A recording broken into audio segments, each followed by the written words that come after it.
Welcome back. In this video we're going to look at a website called BeFunky to create channel art for a YouTube channel. Now I want to start by saying there are about 1,000 ways to do this. You don't need to use BeFunky. You can use a variety of free websites or different software applications. You may have paid software applications or a paid subscription at a website. If you're comfortable using other image processing tools, I'd like you to just watch the process, because there are a couple of considerations for channel art that are particular to channel art. So just watch the process and you can use any tool that you'd like for this. So let's get started. I'm going to go to befunky.com, and this is a site that gives you free tools with the option to upgrade to paid tools. So you'll see that later. Some of the functionality is not going to work here, but there's enough to get the job done. We're going to go to the photo editor, and then we're going to click the upload button to upload the template. The thing that you want here is you want the channel art template. If you looked at this in another view, you'd see there was a second template here. It's a PSD file, it's a Photoshop file, but that doesn't work here, so you're going to pick the ping file, the channel art ping file. You're going to see that as a reminder, this opens up to the template, and it's giving you different sizes here. So if I were to go to resize, you can see that it's 2560 by 1440, which is the size that we want for channel art. We want to emphasize this stripe down the middle because this is what's going to appear on cell phones, tablets, and desktop and laptop computers, various parts of this. The area above and below are the sections that really apply to a television, which I don't think is the most common way to view this, at least at this point in time. Okay, once that's open, we want to add a layer. So you click the Manage Layers. You can do this multiple times. We're only going to do it once. And when I say Add Layer, I'm going to find one of these images that I downloaded previously. And let's start with Channel Art 1, or we'll use this as our example. I'm going to right click and I'm going to say Properties. This is not something you need to do, but I'm illustrating this now. Go to the details. I'm illustrating this now to show you that this image is much larger, or reasonably larger, than the template itself. While the template was 2560 wide, this is 3840 wide, and the height of the template is 1440. However, this is 2160, so the image is larger. We don't want to take a small image and stretch it. That's going to pixelate it, and it's not going to look good. So I can cancel that. I'm just going to pick my channel art, and there it is. Now notice it brings it in a smaller version. Okay, this is larger than this, but when it brings it in this smaller view. However, I can safely stretch this out without degrading the picture, and that's really what I want to do. Now, once I do stretch it out, notice I lose my template, and I can't see what's going on. So in order to accommodate that, or in order to accommodate for that, we're going to go to this opacity setting and set it down to 35 or 40%, whatever works. Now you can see the template shining through. You can also see that right now on most devices, I'm just going to get this top of the pencil, the purple pencil, yellow pencil, but a lot of it's not going to be shown, except on a television. So if I wanted more of that, I could stretch this out a little larger, and I could position this where I wanted. Now, even on a desktop computer, you're going to see a little bit of the pencil over here, and it's going to extend over to here. Maybe it's just a hair larger. Again, I can only do this because I picked an image that was large enough. Now, do I have to get all the pencils in? No, that's my choice. I can slide this up and down and just simply take the area of the image that I see as appropriate. And I'm going to try this. Okay, great. Now, at this point, if I wanted to, I could simply click Flatten Layers, and if I did, it would crop that out and get rid of this excess. It would simply make the picture the size that I wanted it. I could save it to my computer right here, and I could upload that to YouTube, and that would be channel art. I could also bring it into any other application to work on it. So if I had another photo editing piece of software and I wanted that I was more comfortable with, and I wanted to overlay some images and add some text, I could do that. Okay, in this case, I'm going to go through the process of kind of finishing this off in BeFunky, and you make the decisions as to what you're comfortable with as far as tools and how to work yourself. Okay, the first thing is we have different options here. This is a touch-up option, and one thing that's going to illustrate is anything that says plus next to it, that's in the paid version. So those are things that I'm not going to be able to use. The touch-up really has to do with facial and body features, so blemish fix, blush. Here's one for red eye fix. So something that really is only going to apply if you have a picture of a person there. There are effects, and let's just take a look at them. Color pinhole. Okay, once you pick one of them, you'll notice again that there are a lot of paid options and there are a few free options. This is just going to change the look of the image around the edges, darken it up here and fade that into the image. See? You can see that colorizing and change here. Of course, usually most of this is not going to be seen because of the fact that it's this area of the image. It's just going to darken up these two little stripes here. Now, if I want this, I click the apply. If I don't want it, I simply click the X to cancel out of it, or I can go into settings and I could even make adjustments. So how much of this is fisheye? So as I slide this back and forth, it will have an effect. And see, I can also darken it or lighten it.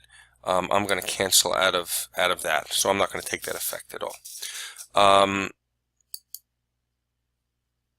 There are these artsy effects as well. Similar, it's just impressionism. So you can see that this is going to change or distort the picture, but these are all under paid. So they would change the coloration of the picture, make it look a little different. There are frames, so I could put a drop shadow on this. I don't know that these are terribly appropriate for channel art because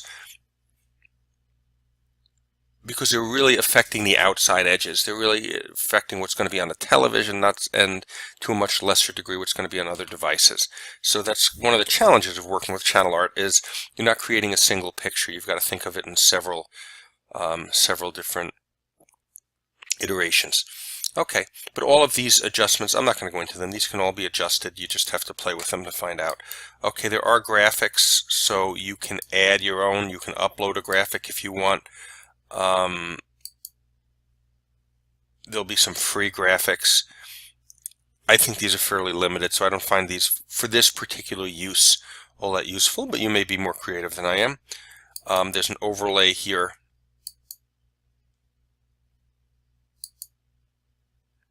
Okay, again, you know, to be used at your discretion. Now, there's also a texture. So if you pick the free texture, that can be kind of nice. This is the only one you really have is this scratchy thing, but it just adds a little effect to it. So let me accept that one for now. So I've applied that. Okay, now the most important thing here is to be able to add some text over the top if you want to finish this image. So I'm going to click on text.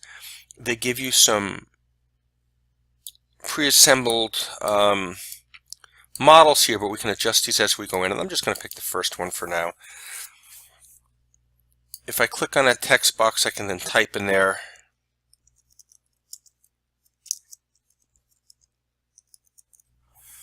And when I click off, you'll see that that's what it's going to look like. It has an outline, it has a color to the inside, and it's hard to see right now, but there is also some coloration to a block on the outside. So let's take a look at how we deal with all that. When you click on it, you can see that you can change the font if you want. You don't have to keep the default font. You can customize this completely. You don't have to accept the default size. So there I've made it a little bigger. You can also add some spacing in between. the letters, if you like that look. So yeah, let me go with that. You can grab it and move it wherever you'd like. Now, while I think this image is pretty well sized, because this is the portion that will appear on a phone, and I think that's okay as far as the image goes. And this is what it's going to look like on a computer, so I have something interesting going on over here. The text itself you want to be careful with, because you don't want that to get cut off, say on a phone, and only have part of that. So you want that in this central area here. Okay, there are also alignments. So let's say that I stretch this out so that it sits perfectly from one edge of the real core area here that appears on a phone, and I stretch it out from edge to edge. At that point I could use this center button to center it in that area if that's what I wanted. Now I don't have to use that. I simply want to indent it a little off the edge, so that's fine. Since I want it left aligned, the box doesn't have to be that full size. Here are your 3 color options. If I come in here, I can slide this around in conjunction with this to choose a color. I can type the color directly into here. Now this is hex code. In hex code for colors, the first 2 digits represent the red value, the second 2 characters rather represent the green value, and the last 2 the blue value. So you could look up color palettes on the internet if you wanted to get particular colors. That would be fine. You could also use the color picker. Now, something to keep in mind, I'm on this layer here now, this big layer with the pencils. Something you want to keep in mind, there may be times where you want to see this in full color, so you can always go back, change that to 100% opacity. I lose my template, but I can see what this is going to look like. And then it also makes available to me this color picker where I can come in here and say, you know what, let me match a portion of the image. So let me come in and just pick what I want. Okay, that's pretty awful. But another option for you to make a color selection. And it's actually, with a lot of images, that's not a bad idea at all. Is to pick some colors from the image itself for your font. Notice that that third box has a line through it. That indicates that this setting is set to transparent, and that's the background color of the box itself. So I can uncheck that simply by making a selection choice here, and you can see that now I'm getting a background color on the box. I can use this slider to adjust the intensity of that to make it very, very light or very, very solid. I can again use the color picker as need be to adjust that color. And in that environment, it kind of makes sense to go back to this image. Like I've been on the text, but back to this image. Kind of set that back so that we can see where the template is, and now we can see how that color, right now it's set to center and the box is a certain size, but I can make the box larger in background. I can make it left aligned and then adjust the box size to, accommodate the look that I wanted. Okay, the general opacity, so we were dealing with opacity or intensity for each of the elements, but you can also adjust that here. So there's 50, and you can see the whole thing is lighter, a little more transparent. And the last thing is down at the bottom you have some options as far as, most important ones, forward or back. So if I've added some extra images and they're laying on top of this, I could bring this forward so it now lays on top of the picture. Okay, I just added a tagline here, and I made a couple of adjustments up at top. Tagline was just adding additional text. Now, when you're getting ready to output this picture, the key point here is that before you flatten these layers, remember to turn this opacity back up to 100 or you're going to be very disappointed. Once they're flattened, you're going to have to start from scratch. So once the picture looks the way you like it, you can flatten the layers and then save it to your computer. Notice there are 2 file types here. There's PNG and there's JPEG. It's giving you a total size here. So this PNG is 3 megabytes, which is a large file. YouTube enforces a limit of 4 megabytes for channel art, so this would fit within the 4 megabyte limit. However, you've got to consider that those 3 megabytes have to be downloaded before that picture can be displayed, so this is going to make your page display more slowly, and especially in a place like a school where you might have shared bandwidth, etc. 3 megabytes can be a large picture. Okay, so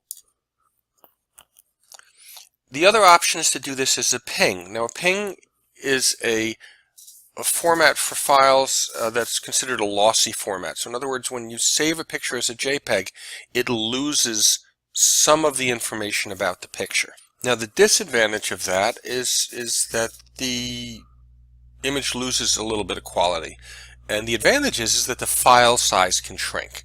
Now, the key here is that you can lose an amount of information without really visually affecting the quality of the picture. You have to remember that a computer monitor or a phone doesn't really display pictures at a very high density. It's not like printing in a magazine where the density of information is very high. Computer monitor is much, much lower. So that loss of information doesn't really have an impact up to a certain point. So you can see that I've slid the quality up to 100. Now this file size is close to a megabyte, but that's 1/3 of the ping. Okay, so already I've sped the download of the image and the viewing of my page. I can, however, save these at various qualities. I can bring it down to 90%, and you can see that that lowers the file size. I could bring it down to 80%, or any number in between, and that lowers the file size. As you go further down, you're going to get less and less benefit. So while I might shrink this 10% here, you'll find that it's kind of law of diminishing returns. After a while, the savings is not as great. Also, you don't know at what exact level this picture is going to start to visually degrade where you don't want to use it. You want, obviously, a high quality image. You just want the smallest file size possible. So this is what I would recommend. Set it to 100. Give it a good name. My channel art. And I'm going to append the 100 to the end. So I know that this was saved at 100%. It's 945K save. And that's it. Now I'm going to save it again to my computer, and this time I'm just going to save it at 90%, and I'm going to save all that space. I'm going to save it again. You're getting the idea. I think I messed up the name a little bit there, but that's fine. You can always correct that later. Now, it doesn't have to be in 10%. I just do it in 10%. If you're using a different program, it might not be on a scale of 100 at all. Many programs will use a 1 to 12 scale, where 12 being the highest quality and 1 obviously being the lowest quality. Okay, now once you've saved those, what you can do is you can go in and upload them.